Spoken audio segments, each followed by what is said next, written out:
silly decisions keep me down.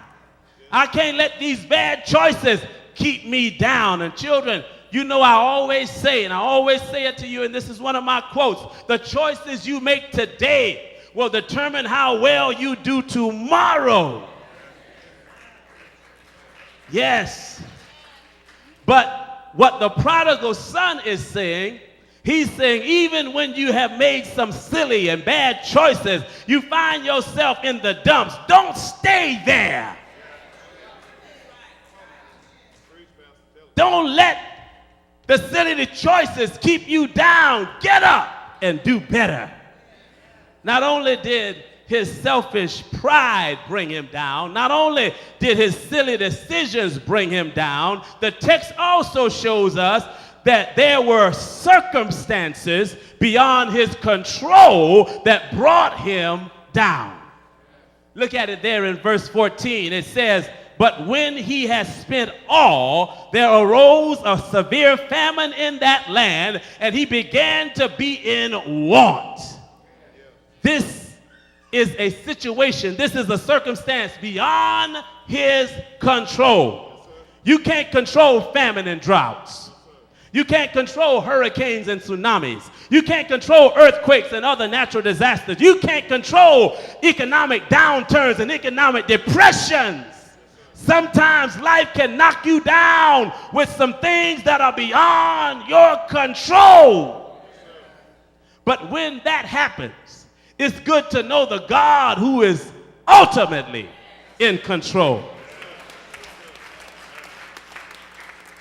It's good to know that our God can bring something good out of a bad situation. This famine knocked the prodigal son further down. He did not have any money. He was so far away. He was in a far country away from father, family, and friends. He did not have a place to stay or a place to lay his head. And on top of that, famine struck the land. Drought kicked in. Crops failed to produce. Livestock perished. And the economy went down in the dumps. And he finds himself working for a pagan farmer who had pigs. How low can you get? He was worse than the homeless poor. At least they could find shelter in the homeless shelters in the city. He was so low that he was living among the pigs and eating food that was set aside for pigs. Have you ever been that low? The only place to go is up. Have you ever been that low where the only place to look is up? Have you ever been down to your last dime? Have you ever had bills due and you didn't know where the money was coming from?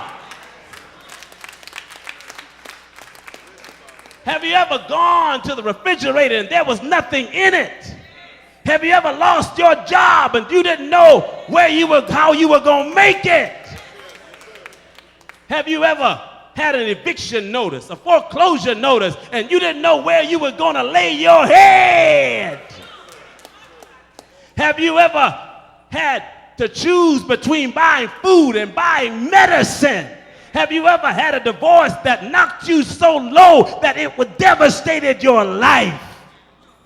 Have you ever had your back up against the wall? Then you know how this brother feels when he finds himself in a pig pen. In a pig pen because of circumstances beyond his control. Brother man said, I know this famine has knocked me down, but I can't let this keep me down. Now that's the life of the prodigal son. But perhaps there are some things in your life that has brought you down. Down spiritually, down socially, down economically, down mentally, down relationally. But regardless of what caused you to be down, you don't have to stay down. Don't let it keep you down. Don't let the heartache and the heartbreak keep you down. Don't let the disappointment and the discouragement keep you down. Don't let the guilt of the past, a past relationship, past pains, past problems, past hurts, past failures keep you down. Don't let unforgiveness and grudges keep you down. Many of those things are too heavy for us to carry, and all they can do is weigh us down.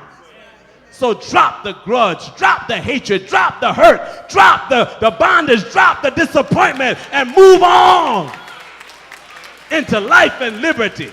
Move on into hope and healing. Move on into peace and prosperity. Move on into victory and joy. Some people think they deserve to stay down, that they belong down. Some people have been down so long that they think they're supposed to be down. When life knocks you down like the prodigal son, you might conclude that down is the best place for you to be. One of the old blues puts it this way: I've been down so long that I don't know till down don't bother me no more. Been down so long that till down don't bother me no more. Eventually, that comes from someone who has been knocked down, who had been used to being down and thought that down was his or her destiny. Yes, the devil can get you down and depressed so bad that it can get into your spirit. It can mess with your mind. It can break your heart. It can make you conclude that there's nothing to do but to stay down. And this is what the prodigal son does until he came to himself.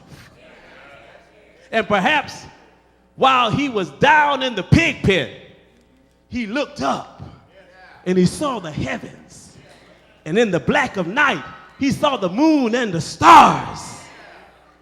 And he remembered Psalm 8, which says, "Oh Lord, our Lord, how excellent is your name in all the earth, who has set your glory above the heavens. When I consider your heavens, the work of your hands, the fingers and the moon and the stars, which you have ordained. What is man that you are mindful of him, and the Son of Man that you visit him? For you have made him a little lower than the angels, and yet you crown him with glory and honor." When he looked up, he came to the realization that he was worth something. He was worth more than being stuck in a pig pen. He came to himself. He saw his value and his worth. He came to himself. He saw that he was a child of God. He realized he did not belong in the pig pen. He did not belong down. And so he said to himself, I can't let this keep me down. This is what we must realize, that you are somebody. You must realize that you're a child of God.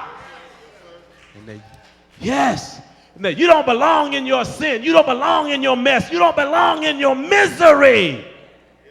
Yes, you must realize that you don't belong unemployed. You don't belong in the gutter. You don't belong in the streets. You don't belong confused about your sexual orientation. You are a child of God. You're a child of the King.